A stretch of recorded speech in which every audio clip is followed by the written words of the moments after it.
Welcome to our first faculty lecture.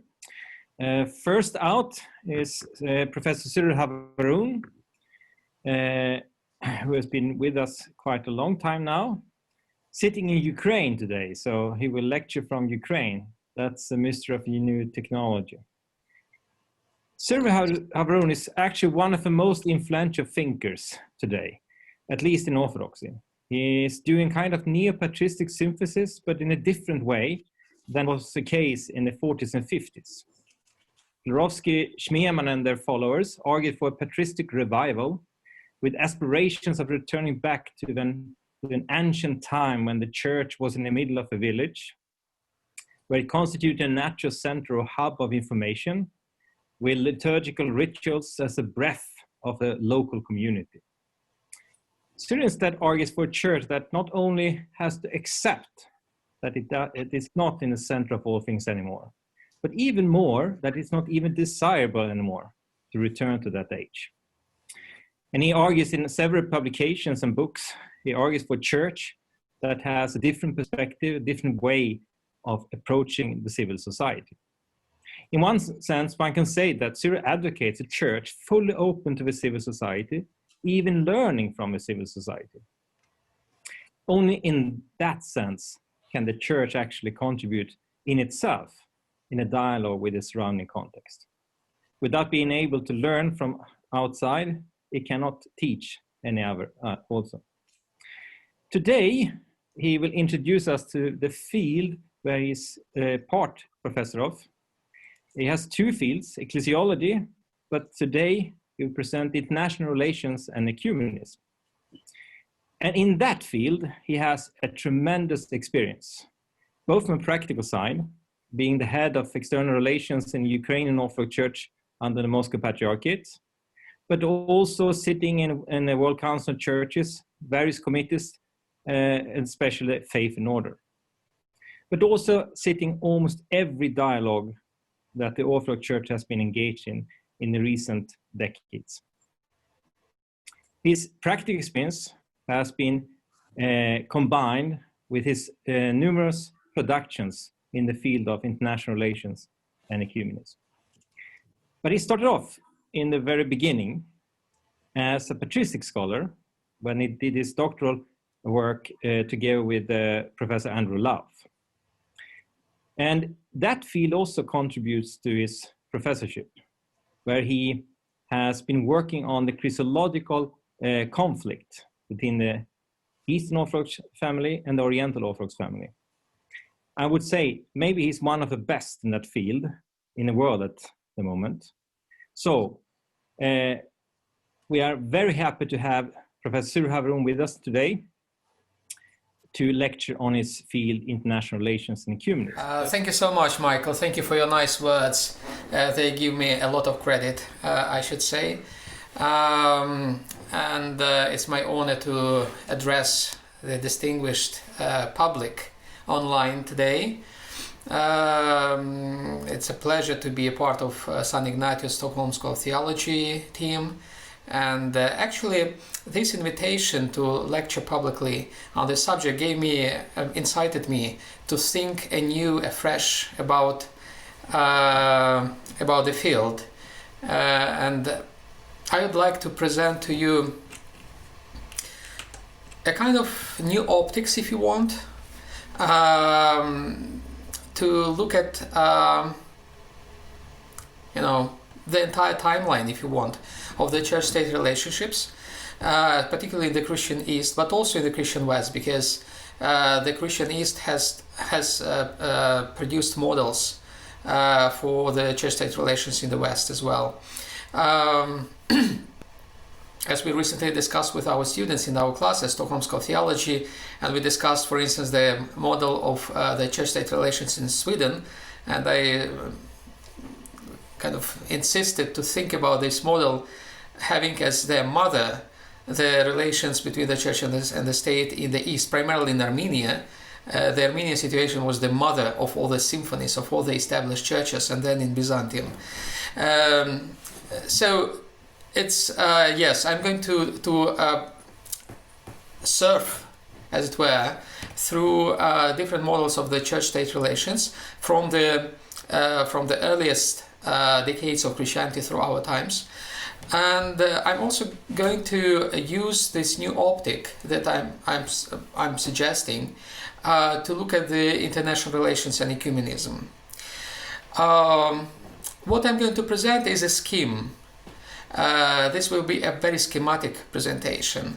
I would say speculative, maybe too speculative to some tastes. Nevertheless, I think and I hope that this scheme may work for you, and will explain, give a new look at the outlook at the subject that we are discussing. In this scheme, which I hope, well, which certainly will neglect some nuances and some complexities. Nevertheless, this scheme does not contradict, I believe, those nuances and complexities of the that existed in the past in the ecumenical relations and the church-state relations and so forth. So in this scheme, or the coordinate axis, if you want, like x, y, I suggest two poles or two axes. One pole is the issue or the notion, a category of political legitimacy. This one. Another axis or another pole would be this one, power sharing. So my suggestion is to use those two categories, two notions, political legitimacy and power sharing, as a methodological instrument, a method of considering the church-state relations, the international relations in which the churches are involved, and the ecumenical relations between the parts of the divided Christianity. I will start very early. I will start with the Roman Republic, or maybe even Athenian democracy. We'll go through the Roman Republic, then the Roman monarchy, which we know as empire, through the Christianized Roman Empire, which we know as Byzantium, through the successors of the Roman Empire, like the Ottoman Empire, like the Russian Empire. Then we'll go through the 20th century, through the dictatorships that occurred in the 20th century, through the clash of ideologies, primarily communist and nationalist ideologies, and through the post-Soviet era. So it will be a very wide span of time. So let me start with some preliminary notions, like what is political legitimacy. I distinguish it from legality. It's quite different, even though it sounds similar, and it has to do with the reception. Legitimacy is more about reception and appreciation of political figures by their constituencies. In ancient Greece, where this idea of legitimacy emerged, the political leaders who lacked legitimacy were called tyrants. So tyrant is a technical term from the political philosophy of antiquity, and it meant a political leader who lacked political legitimacy. Even though a tyrant was legal, he was elected legally.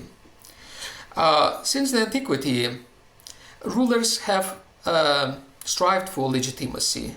They were always hungry for legitimacy, and legitimacy was always in deficit with the rulers. Even if they enjoyed, the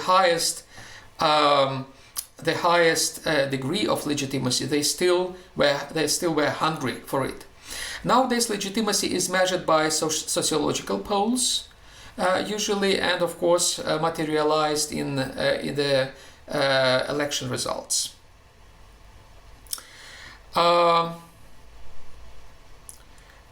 And religion has always played a significant role in providing political legitimacies for the states and individual rulers. If we go back to the Roman Empire, or maybe to the Roman Republic before that, we can speak about Pax Deorum, the peace of gods. And the peace of gods was regarded the source of the political legitimacy for the Roman rulers. In the Roman Empire, the monarchs, the emperors, were supposed to draw their legitimacy from Pax Deorum and to transfer this Pax Deorum to the peace of their dominion, to the Pax Romana. So the job of the political rulers in the ancient world was exactly to translate Pax Deorum to Pax Romana. In a sense, and I like this comparison, we can compare this idea of securing Pax Romana through mediating with the Pax Deorum. We can compare this with the Chinese concept of heavenly mandate, which still works in China, where a ruler, a Chinese emperor, nowadays the General Secretary of the Communist Party, is someone who is supposed to harmonize the heaven and the earth. And those rulers were successful who the people believed managed to harmonize, the heaven and the earth. So this is also a Chinese concept, and it is also a very much a Greco-Roman concept, and then it continued to be a Byzantine concept and so forth. And it works even now. We will see this in a short time. So when the rulers, say in the Roman Empire, failed to secure this harmony between Pax Deorum and Pax Romana, their rule was challenged. There were often rebellions against them, either from the people, from the mobs in the streets, or from army, or from the aristocracy, from the Senate. Leaders could be killed, murdered, and this certainly was a result of the deficit of legitimacy for them. So the lack of harmony between Pax Deorum and Pax Romana led to the lack of legitimacy and eventually to a political crisis. And religion, as we said, played a very important role in securing legitimacy for the political leaders. Or political bodies, either they were collective, like in the case of the Roman Republic, or individual, like in the case of the Roman Empire. It should be said that the entire period of antiquity and Middle Ages up to the modernity, religion was empowered by the fact that it constituted an inseparable and often even indistinguishable part of politics. Really, when we think about politics and religion in antiquity, for instance, or in the Middle Ages, sometimes we extrapolate our modern concepts of the separation between politics and religion to the past, to the pre-modern time, which is a methodological mistake, because the people in antiquity and Middle Ages did not even suspect that such a separation is possible. They took it for granted that religion and politics are always intertwined to the extent that they constitute one single entity. I call it a theopolitical entity. That's what the converted Christian empire became. The Byzantium, the so-called Byzantium, became this theopolitical entity. And that's what the Greco-Roman states used to be. They were always combining together closely religion and politics without any separation between them. As a result of this mingling together, mixing up together religion and politics, religious leaders often claim for themselves political authority, and political leaders claim the same claim that their rule is approved by the divine, or even identify themselves with the divine. In the Roman Empire, an emperor were also the highest priest, Pontifex Maximus, the title that was transferred to the bishops of Rome, as we know. Moreover, emperors were deified, either they were alive or after their death. Initially, their deification, they used also the Greek word apotheosis, which is very similar to the modern patristic term of theosis, divinization.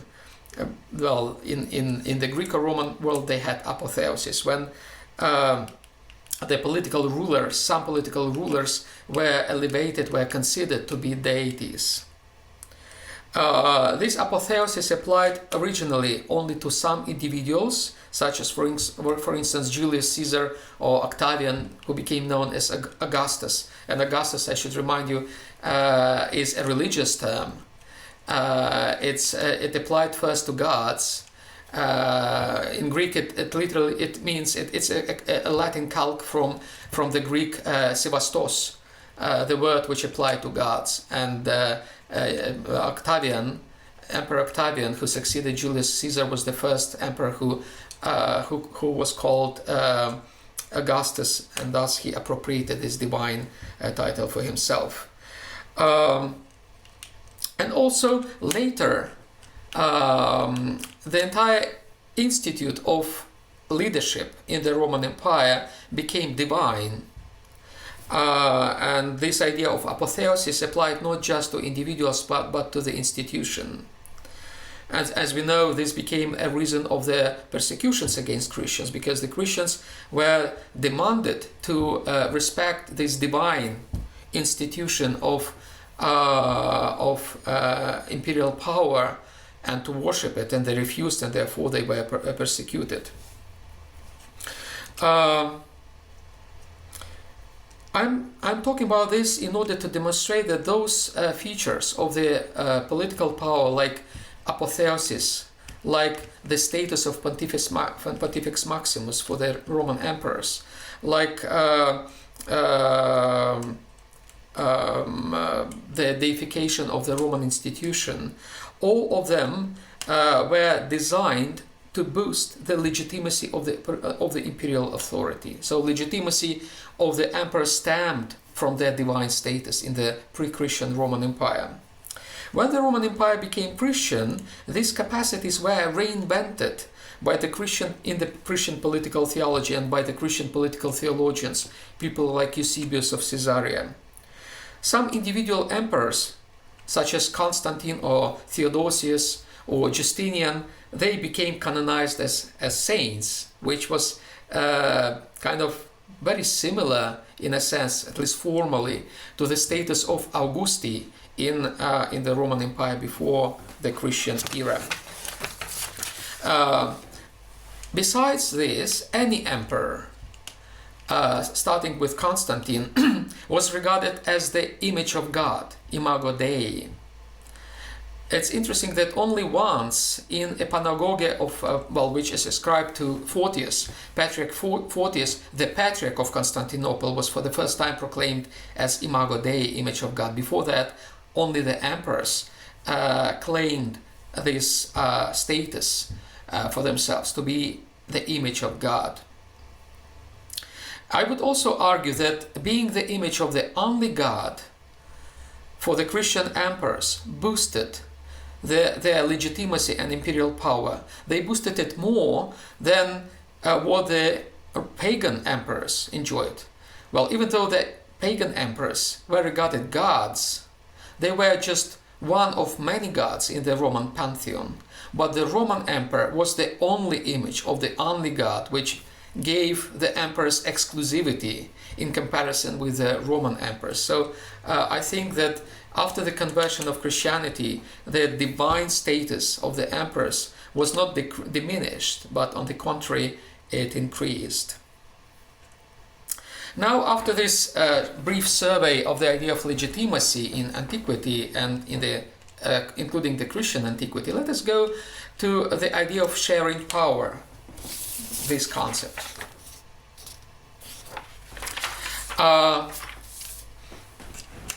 This idea of sharing power was pertinent to the Greco-Roman statehood, as well as the idea of legitimacy.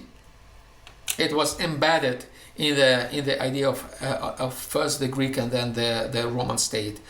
As we know from the history of the Roman state, its important part of the statehood was always featured power sharing. It constituted the core of the Roman Republic, which had been copied from the Athenian democracy. In the Republic, the main political institution was the Senate, which each year elected two consuls with executive mandate. When the Republican model of power sharing faced and caused a series of crises, like civil wars in the Roman Empire, it was gradually replaced with the monarchical model known as the Roman Empire.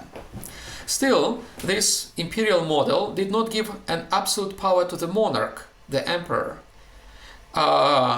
It rather redistributed power within the system of power sharing in the Roman Empire.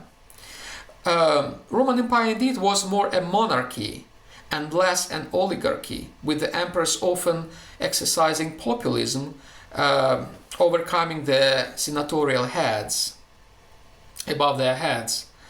The Senate and other republican institutions such as Curia continued playing an important role in the system of power sharing in the Roman world. Towards the end of the 3rd century, the power in the empire was redistributed again with the ascension to power of a soldier, a general from what is now Yugoslavia, Diocletian, who introduced the system of tetrarchy. And he essentially shared his sole power with 3 other guys.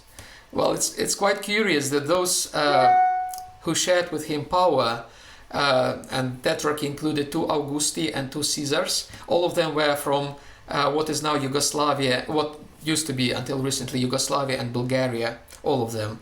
So this redistribution of power happened with a significant Balkan input.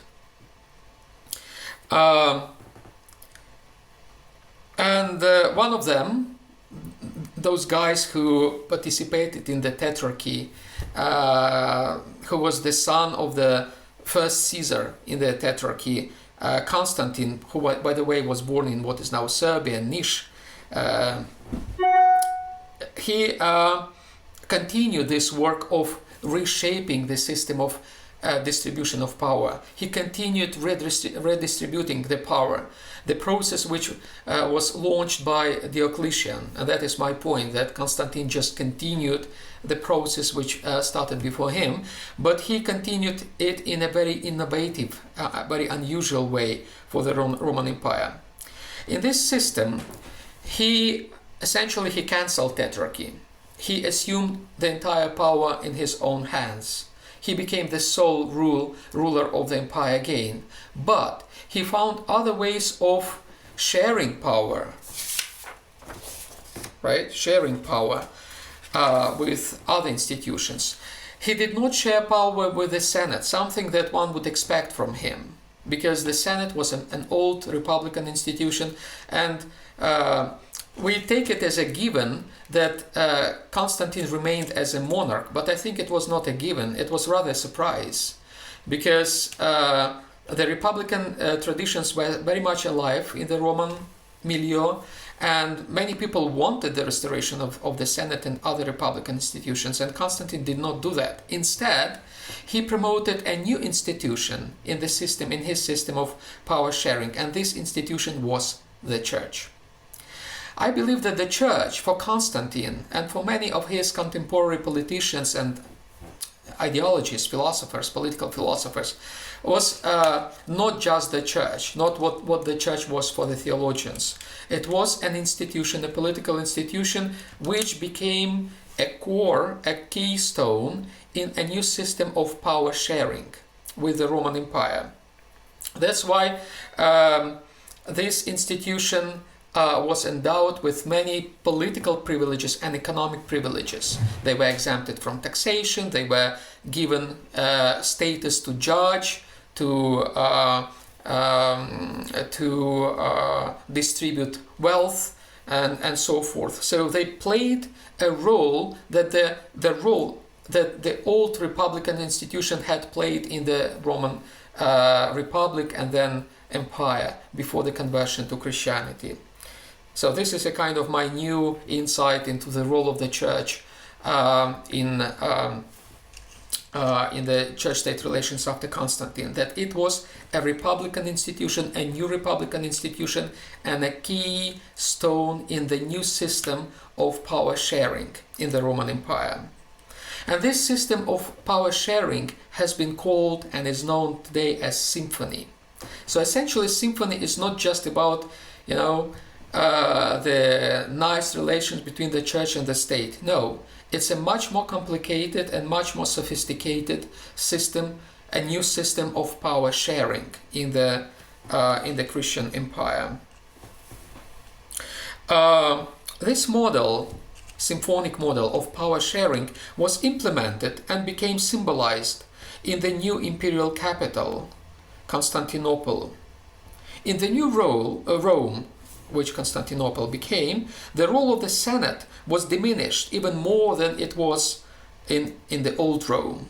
Well, it was a kind of in ruins. The Senate was in ruins as an institution in the old Rome, but it was diminished to just to a symbol, to a council around the emperor. And it was very much weakened. Instead, the church, as I mentioned, became the new Senate, a key mechanism in the new model of power sharing. A symbol of this new model became the famous Hagia Sophia in Constantinople, the cathedral, which, think about the idea of a basilica, because Hagia Sophia is a basilica. By the way, in the morning today is a crazy day. In the morning today, I participated in another conference organized in California with people from Stanford, from Berkeley, and we discussed the conversion of Hagia Sophia to a mosque recently. We started our conference at 5 a.m. my time. It was a crazy time. So it was an interesting discussion how symbolic was Hagia Sophia and continues to be even for modern Turkey. That's why Erdogan, undertook the conversion of the museum to the mosque again. Even more symbolic was the role of this cathedral basilica in the Byzantine Empire. Originally, basilica was not a church, was not a temple, was not a religious edifice. A basilica was an office building, a building with that hosted administration, local administration, tax collectors, different offices, local, municipal, and imperial. Sometimes I explain to my American students that a basilica was like a federal building in major, in the states and major cities in the United States, where the federal governmental agencies are located, are hosted. So essentially, basilica was an administrative building, and the basilicas turned into churches. This, I think, is an important, a symbolic process of turning an administrative building, an imperial building, to a church building, which exactly was a symbolic act of endowing the church with political capacities, with republican capacities even. And St. Sophia became such a symbol as a basilica and as the main church of the Byzantine Church. And as we all know, the idea of symphony, the idea of this interconnectedness between the church and the state is best articulated in the famous preamble to Novella 6 by Justinian, by the Emperor Justinian, who also built St. Sophia as we know it now. And let me quote this part of this Novella 6. "The greatest gifts that God, in his celestial benevolence, has bestowed on mankind are priesthood and sovereignty, the one serving on matters divine and the other ruling over human affairs, and caring for them. Each proceeds from one and the same authority and regulates human life. So we have two institutions here. One is expressed by the word priesthood, which is the church, which is a reference to the church, and another is a reference to the imperial power, which is expressed by the word sovereignty. The idea of symphony, well, the original Latin text called it consonantia, which literally means symphonia in Greek. Is very similar again to the idea that I mentioned earlier, the idea of harmony between earth and heaven, the idea which is embedded in the Chinese political culture primarily. And it's about this idea has to do with the heavenly mandate. So the guy, the person who was in charge in securing this symphony was the emperor. The guy who was endowed with the divine mandate, heavenly mandate, and could lose it easily if he makes mistakes, was the Byzantine emperor. He was the guy who essentially managed the republican institutions in Rome and the church as a republican institution. So it was not about just a partnership. Well, a partnership was an ideal in the Byzantine symphony, but the reality was that the emperor was the manager of the symphony. And this symphony was also a source of heavenly legitimacy for him. So if he managed it well to secure peace in the church and in his empire, then his legitimacy was boosted. This one, political legitimacy. It depended on symphony. So the symphony, on the one hand, was a system of power sharing. On the other hand, it was a source of political legitimacy for the imperial power. Symphony was an upgrade of the old Roman Pax Deorum. Now it was Pax Christi, the peace of Christ, that the emperor had to translate into Pax Romana, a new Pax Romana, the Byzantine one. Also, it should be mentioned that the political model of power sharing and legitimacy became the basis for the Byzantine ecumenism and international relations. I'll explain you why.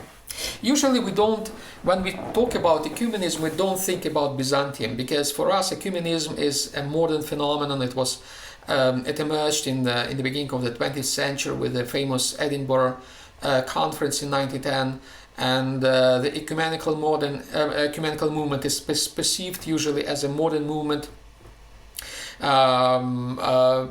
in the 20th century. But I argue that in Byzantium, in the Christian Roman Empire, ecumenism flourished, and it shaped to a great extent the both political and ecclesial developments. The empire cared about the preservation of the church's unity. In the case, for instance, of the Arian, Donatist, Chalcedonian, and other crises. We know that those crises were overcome largely with the participation of the Roman Empire.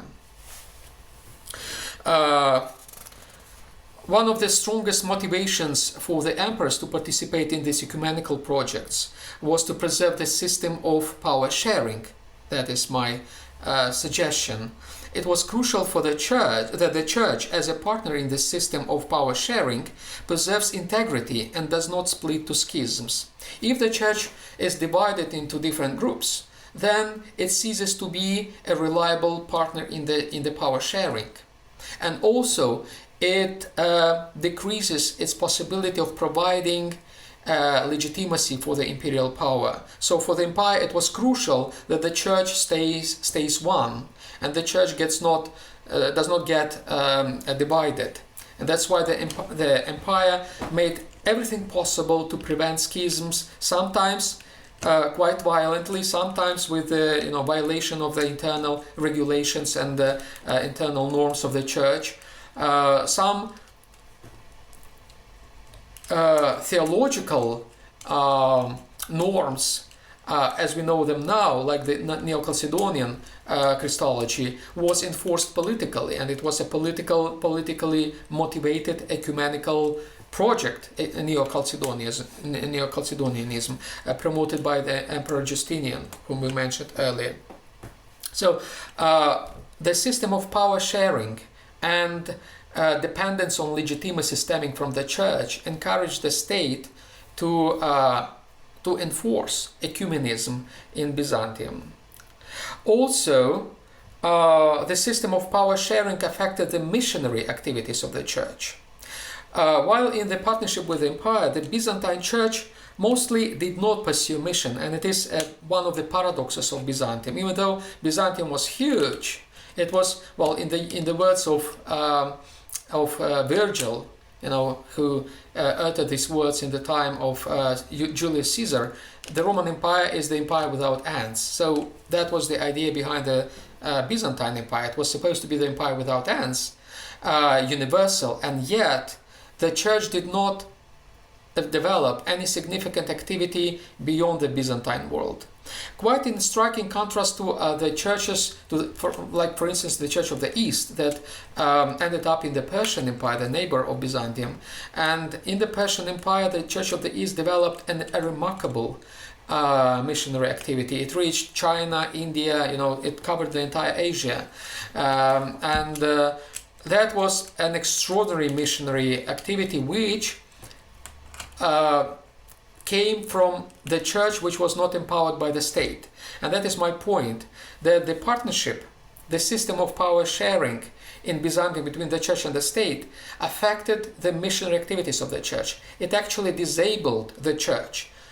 It prevented the church from going much beyond the empire. Unlike the Church of the East in the Persian Empire, which was not bound by the system of power sharing with any empire, it just went and disseminated Christianity as far as in China. Probably the only remarkable exception from this Byzantine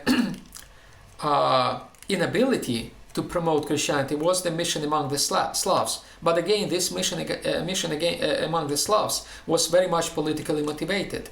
Byzantium wanted to extend its influence on the client states among the Slavs, and they used the church as an instrument of enhancing their political influence. So essentially, the mission among the Slavs was also a part of the system of power sharing and legitimacy for the Byzantine world. There were also crises in this system, such as the one during the iconoclasm.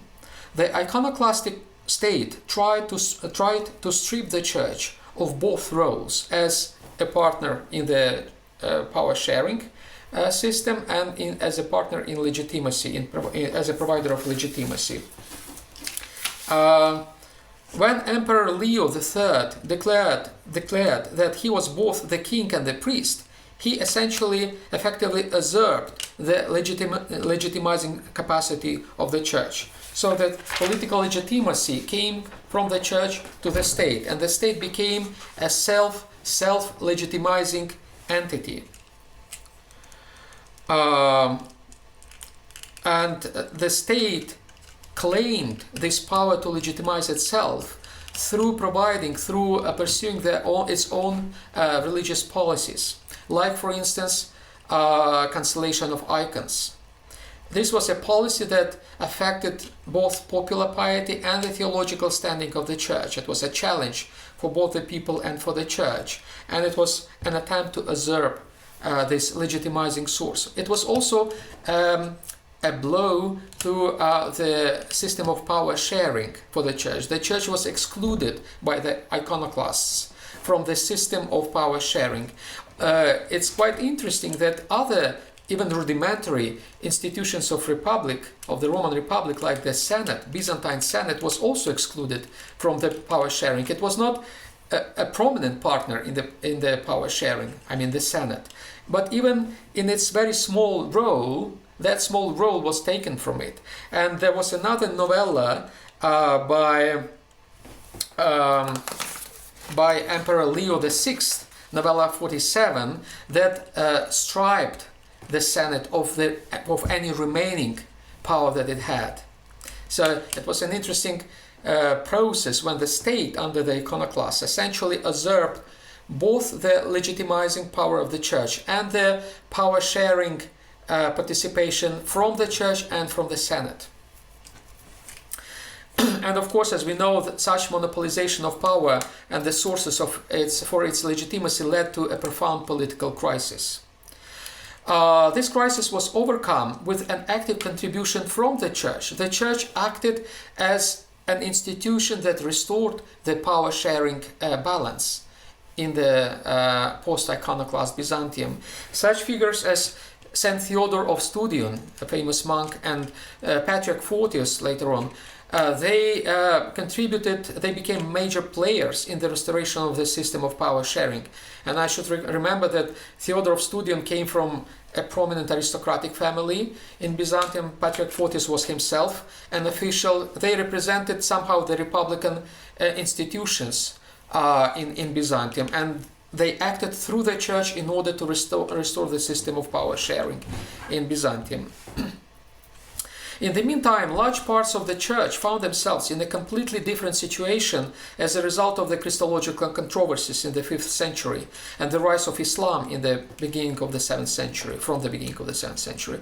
The Church of the East, which I've mentioned, and the Oriental churches departed from the Byzantine Church as a result of the controversies in the 5th century. They found themselves in a completely different kind of symphonic relations, first with the Persian Empire and later with the Arab Caliphate.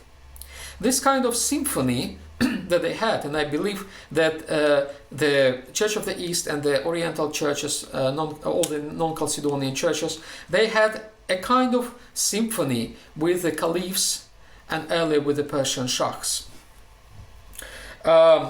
In this symphony, however, the church did not anymore enhance the legitimacy of its political partner, because neither caliphs nor shahs did not need the church to boost their legitimacy.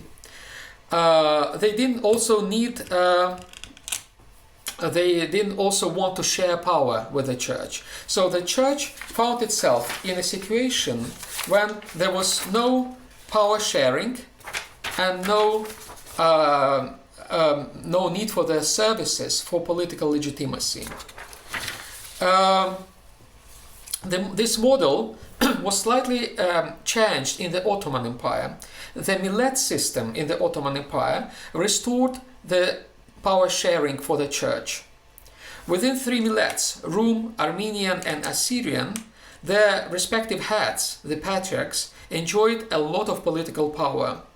The Byzantine Patriarch of Constantinople, as a matter of fact, received from the Muslim sultans more authority than they had from the Byzantine Basilevses. While some aspects of power sharing became even stronger for the church, and indeed so, because the patriarchs became the heads, the ethnarchs, the heads of the millets, they received the responsibility for farming taxes, they judged the kind of people from their millets and so forth, so they had more political power within their groups, within their millets, than they had in Byzantium. Well, still, this system of power sharing was very much local and locked to the millets. And again, the sultans did not need the service of the church in boosting their legitimacy. So in the Ottoman situation, what we have a limited power sharing, localized power sharing, but in this locality it was very strong in the millet, and no political legitimacy services requested from the church. This situation changed again in the modern national states that emerged mostly from the Ottoman, but also from the Habsburg empires in the 19th and the beginning of the 20th century. And the balance of the powers in those national states like Greece, like Bulgaria, Serbia, Romania, and so forth, it changed again. The church and the states played a key role in providing legitimacy for the new national governments, and essentially the church was the main source of legitimacy for the governments that emerged out of the Ottoman and Habsburg empires, and they were not recognized for some time, and also they struggled to be recognized by their own people, and the church actually boosted the legitimacy of those national governments in the national states. And the most obvious example is the situation in modern Greece, where the church became the source of what we can call civil religion. Civil religion aims at providing legitimacy for political authorities on the basis of religious rituals, calendars, rhetoric, narratives, and so forth. And the Greek civil religion actually was the original one, the prototypical one for all other Orthodox civil religions.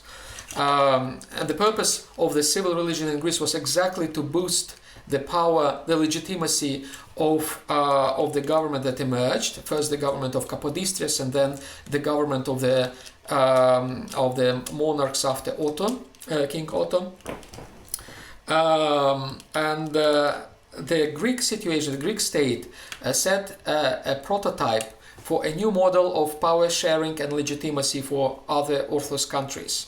So, in Greece, we have a situation of very important political service of the church to provide political legitimacy, and again, almost no power sharing, because the national governments cut the churches from any decision making in the political sphere.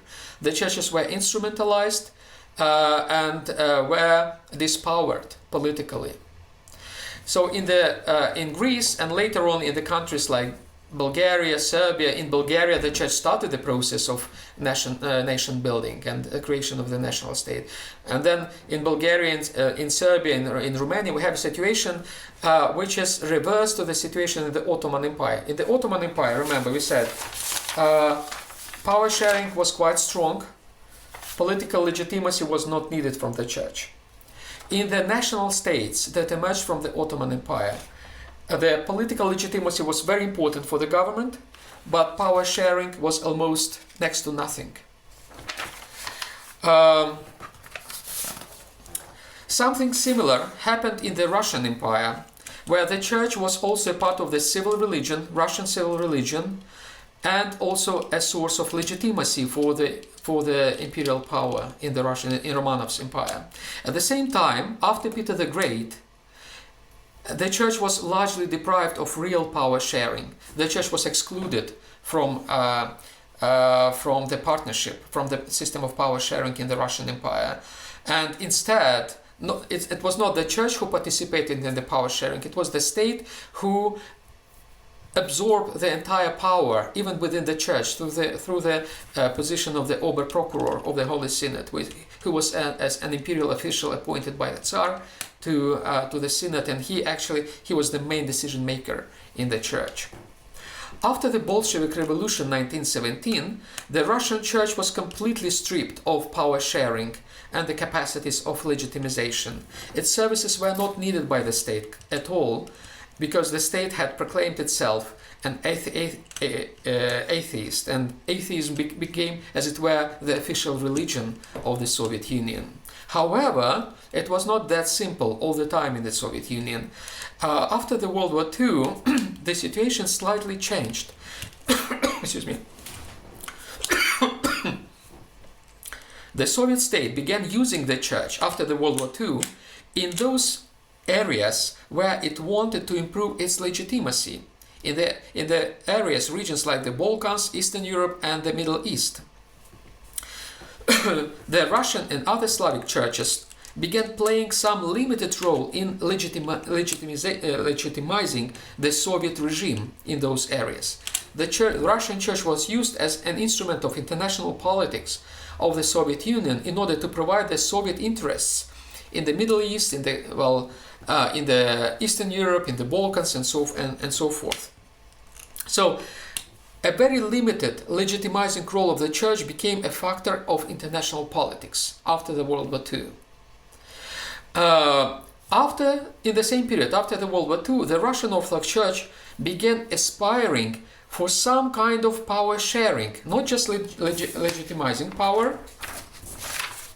The Russian Church wanted some share in politics, in decision making. This was particularly the vision and the aspiration of a late Metropolitan Nikodim Rotov of Leningrad, who was a very important, a very powerful figure in the Russian Church in the after-war period. And his ideal was the Church participating in power sharing with the state, even if the state is Soviet, is atheist.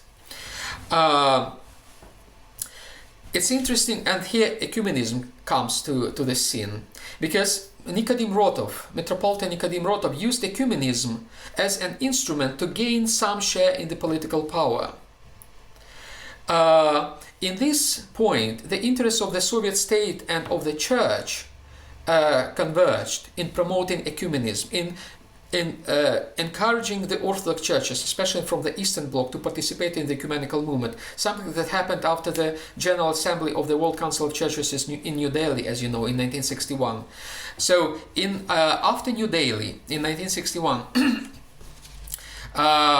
the interest of the state to promote its political legitimacy through the ecumenical institutions like the World Council of Churches, and the interest of the Church to have some power sharing through the same institutions like the World Council of Churches converged. And this contributed to the involvement of the churches from the Soviet bloc in the ecumenical movement. Well, the state, the Soviet state, got what it wanted. It increased its legitimacy through the World Council of Churches and other ecumenical organizations. So it reached its goal of political legitimacy. Not completely, probably, but still it had some gains from the ecumenical movement. The Church, however, did not manage to get power sharing from the Soviet state through the ecumenical movement. Metropolitan Nikodim Rotov himself, he was not elected as a patriarch, as we know, and even though he was very much hopeful, and he died under very suspicious circumstances in Rome, and his project of making the Church participating in the power sharing with the state failed, until essentially his disciple, and then Metropolitan Kirill, and now the Patriarch Kirill of Moscow, came back with the same idea of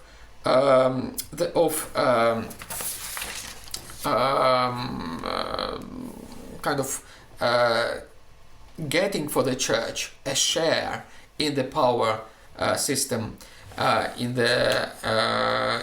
post-Soviet Russia, and his instrument to get share for the Church to participate in power sharing here was, for instance, the famous or infamous doctrine of the Russian world. This doctrine, on the one hand, was an instrument of legitimization for Mr. Putin as the president of Russia, especially after the infamous swap of power with Dmitry Medvedev in 2012. And it also became an instrument, the Russian world, of increasing participation of Russia, of the Russian Church in power sharing with the state.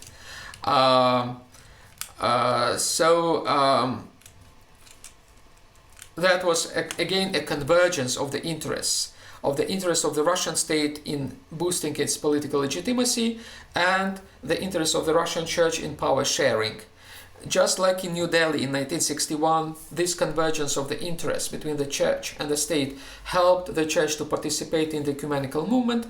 The convergence of the interests of the state and of the Church through this project of the Russian world was supposed to serve the interests of both the Church and the state. However, just like in the case with Nikodim Rotov, I believe, the present situation with the Russian world was also a failure. for the church. The state got what it wanted. It increased its legitimacy. The rates of approval of Mr. Putin in his office rocketed up to the skies as a result of his annexation of Crimea and the wars and in the east of Ukraine, so forth, through this ideology of the Russian world. So he got what he wanted. He got an increased and boosted legitimacy, but the church did not get anything. The church still struggles to get some share in power sharing with the state and cannot get it. So I believe it is a failure for the church, as it used to be the failure for the church in the Soviet time under Metropolitan Nicodim Rotov. Let me touch briefly in the remaining time what happened in the Orthodox country outside the Soviet bloc during the Cold War period. There also we can consider the situation in the same terms of political legitimacy and power sharing. Well, more liberal governments outside the Soviet Union did not want the church to participate in the power sharing. And they did not need the church to provide the legitimizing power to the state. However, in contrast to them, conservative governments, especially dictatorships that came to power in several Orthodox countries like Greece, Romania, Bulgaria, and so forth, they desperately needed the legitimizing power of the church. Because they were dictatorships, they did not come to power in legal ways, through legal instruments. They usurped power, and they needed an extra legal sources of legitimacy, and the church provided them with those sources of legitimacy. However, and this is an interesting surprise, the dictatorship did not want to share in power with the church. They wanted the church to provide them with legitimacy, but they did not want to give power, to share power with the church. And we see this in the case, for instance, of the dictatorship of the so-called black colonels in Greece from 1967 to 1974, when the church supported completely the dictators, the colonels, the dictatorship, but the dictators did not support the church. Moreover, they purged the synod of the Greek church of those hierarchs, members of the synod, who were against the dictators. They forced the archbishop of Athens to step down, and they instead appointed the archbishop who supported them, Hieronymus Katsonis, and they created their own synod, which was uncanonical. So it was a kind of a very clear violation of the internal regulations of the church, with which the dictatorship paid to the church for providing the dictatorship with legitimizing power. It was certainly a violation. Probably the only exception when a dictatorship decided to share some power with the church was the case of the Romanian Patriarch Miron, who, under the dictatorship of King Carol, was appointed for a very short period of time, for just more than a year, the Prime Minister of Romania. But it was a very short period, and it was rather an exception from this rule. Now let me conclude my presentation with ecumenism in the post-Soviet era. I mentioned earlier that many churches, Orthodox churches, especially from the Soviet bloc, participated in the ecumenical movement because they wanted to survive, first of all, in the Soviet situation. And for some churches it was really a strategy of survival. And some wanted also to get a piece of pie of power with the state. After the Soviet Union collapsed and the Soviet system collapsed as well, after 1991, this situation changed for the churches. They didn't see anymore the ecumenical movement as an instrument of survival for themselves, or an instrument of sharing power with the state. That's why some of them just dropped, or they just decreased their participation in the ecumenical movement. It means that their participation in the ecumenical movement in the first place was not quite sincere. It served those two kind of reasons, those two rationales, but did not serve the rationale of true, sincere ecumenism. And after those two rationales went away, there was no reason for many of them to participate in the ecumenical movement.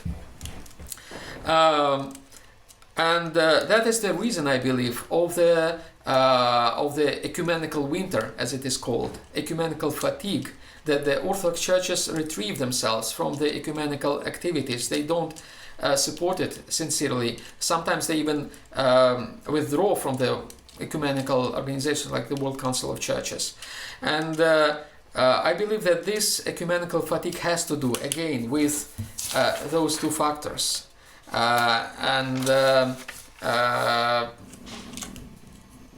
Well, in order to invigorate the ecumenical participation of the Orthodox churches, I think these two factors, need to be overcome, need to be put aside, and more sincere, more straightforward ecumenical interest should replace those two factors: political legitimacy and power sharing. So that is my very, of course, I know it's very everything, very broad, very galloping overview of the situation. This is a new idea that I'd like to share with you to consider, well, the church-state relations, ecumenical relations, political roles that the church played in the terms of, in those two terms, political legitimacy and sharing power with you. I tried to go as deep as to ancient Greece and ancient Rome, and ended up, with the post-Soviet empires, quasi-empires. I know it's too much, probably it's too bold, maybe it's too speculative, but I hope it makes some sense. Thank you for your attention. We have some time left to have some questions for Professor Hovorun, and you do it by using the chat, and I will pick up the questions from you. So use the chat and send it to everyone, and we'll pick up the questions for Professor Hovorun. So please, if you have questions, place them in the chat now.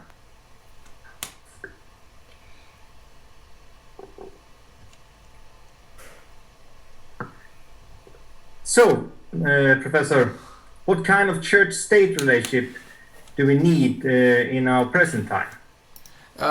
So yes, I believe that the church-state relations, first of all, should abandon this scheme of political legitimacy and power sharing. It's not the business of the church to participate in power sharing with the state, and it is not the business of the church to provide legitimacy for political rulers, especially really bad guys, dictators and others.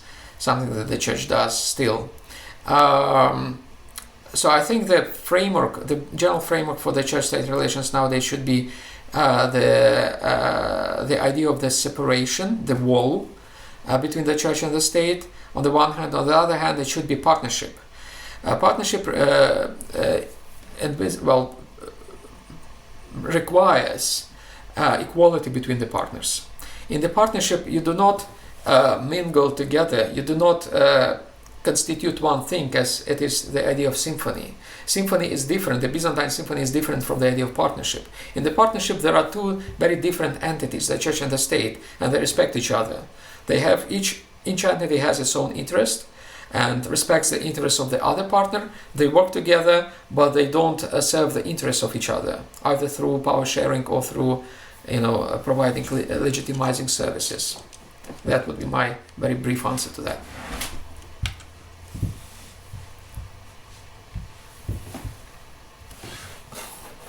Michael, you are muted.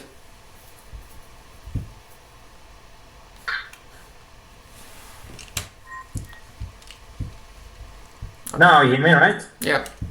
Yeah.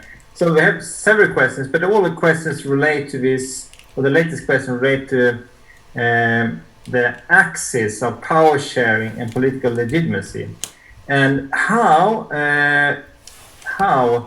will Orthodox hierarchs and episcopacy deal with this, both in terms of regarding the church and state, but also internally, among the churches themselves. If you use these two, then maybe you should use also ecclesial legitimacy as kind of It's a very good question. And if you see, look at the latest crisis in the Orthodox Church, like the break of communion between the ecumenical Moscow Patriarchate and the ecumenical Patriarchate, because the ecumenical Patriarchate did not break communion with Moscow Patriarchate, and the other way around happened. You can explain this crisis also in the terms of power sharing and legitimacy, providing legitimacy.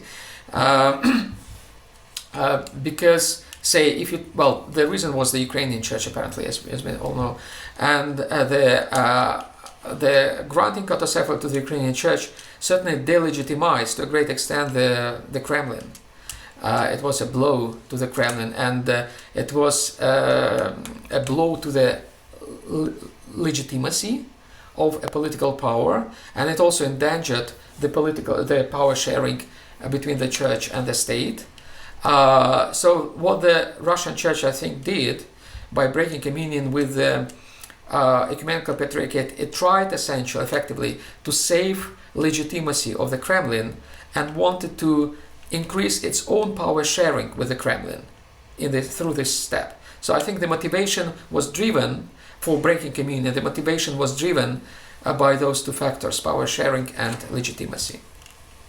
So what would be the benefit for the present Moscow Patriarchate to continue with its affairs in the World Council of Churches and ecumenism and inter-Christian relations?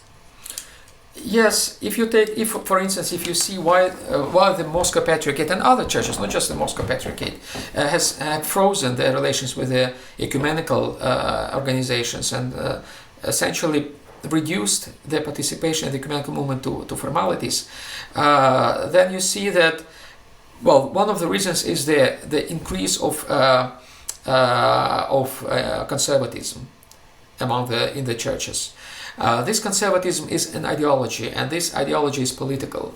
Therefore, when the church listens to the conservatives, to the fundamentalists, they essentially play a political game. And by playing this political game, they decrease their participation in the ecumenical movement. Therefore, in order to kind of come back to the ecumenical tracks, the churches need to get rid of these political games by appeasing either conservatives or liberals or whatever, any political ideology, and they probably have to stop looking at the state, what the state wants from them. Because I think ecumenism is the genuine interest of the churches, and ecumenism. It happened that in our time, in the time of the ecumenical fatigue, as I mentioned, ecumenism goes against both the legitimizing power of the church and the interest of the church in power sharing. Therefore, the church has to kind of abandon that dilemma of power sharing and legitimization and go to the genuine interest, which is an ecumenism. So, going back to the present Eastern Christian world, how would you interpret the situation with Cyprus, using your two axes? And would it be a positive examples of a partnership between church and state? Are there any positive partnerships? That's an excellent illustration of what I've said. Because in Cyprus, under the Archbishop Macarius III, as you know, he was also the prime minister, the head of the state. I think he was president, not prime minister, president of Cyprus. And in his person, we had an ideal situation of power sharing between the church and the state. It was rather the church that shared the power with the state in the case of Macarius. And what happened? The invasion of Turkey to Cyprus happened. It led to a major crisis when Cyprus lost almost half of its territory. So it didn't work well for Cyprus. So that's not a positive example. Are there any positive examples of a kind of partnership between the church and... in the recent time, in the modern time, I don't have any positive example. Maybe you know better, but I can't recall any.